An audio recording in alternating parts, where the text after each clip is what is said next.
உங்களுக்கு 60 வயசு ஆயிடுச்சா? நீங்கள் ஒரு சீனியர் சிட்டிசன்ஷிப்பா? அப்போ கண்டிப்பாக இந்த மகிழ்ச்சியான செய்தி உங்களுக்காக தான். அதாவது என்னன்னு பார்த்தீங்கன்னா, ஒரு குறிப்பிட்ட வயசுக்கு பிறகு நம்ம ரிட்டயர் ஆன பிறகு நம்மளுக்கு நிறைய நம்ம மன உளைச்சலுக்கு உள்ளாகுவோம். நம்ம பிள்ளைங்க நம்மளை பார்த்துக்க மாட்டாங்க. நம்ம ரொம்ப மன உளைச்சலுக்கு கஷ்டப்படும். அது எங்கே போகிறது, யார்கிட்ட சொல்கிறது அப்படின்னு உங்களுக்கு தெரியாது. அதுக்காக தான் நம்முடைய தமிழக அரசு குறை தீர்ப்பு மையம் அப்படின்னு சொல்லிட்டு ஒன்று ஏற்படுத்தியிருக்காங்க. இது என்ன அப்படின்னு பார்த்தீங்கன்னா, நம்ம பிள்ளைங்க நம்மளை பார்த்துக்கலையா, இல்லை நம்மளுக்கு சரியான பராமரிப்பு இல்லையா, இல்லை நம்மளுக்கு ஓய்வூதியத்தின் சார்பாக ஏதாவது பிரச்சனைகள் இருக்கா.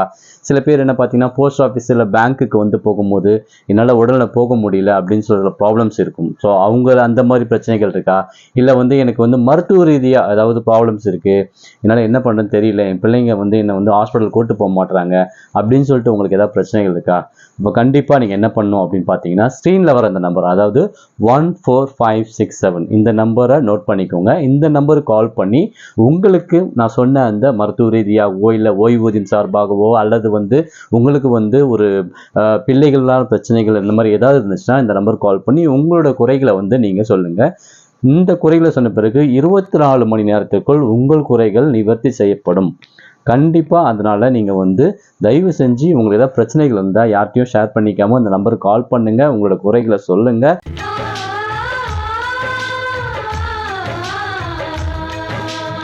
கண்டிப்பாக இந்த வீடியோ நம்முடைய தாத்தா பாட்டிக்கோ இல்லை பெரியப்பா பெரியம்மாக்கோ இல்லை சித்தப்பா சித்திக்கு இந்த மாதிரி அதாவது மூத்த குடிமக்களுக்கு கண்டிப்பாக தேவைப்படும். முடிஞ்ச வரைக்கும் அந்த மாதிரி பர்சன்ஸ்க்கு ஷேர் பண்ணுங்கள். இது போல் ஒரு நல்ல விழிப்புணர்வோட என்னுடைய அடுத்த வீடியோவில் நான் உங்களை சந்திக்கிறேன். நன்றி, வணக்கம். மறக்காம சர்ப்ரைஸ் பண்ணுங்க. தேங்க்யூ.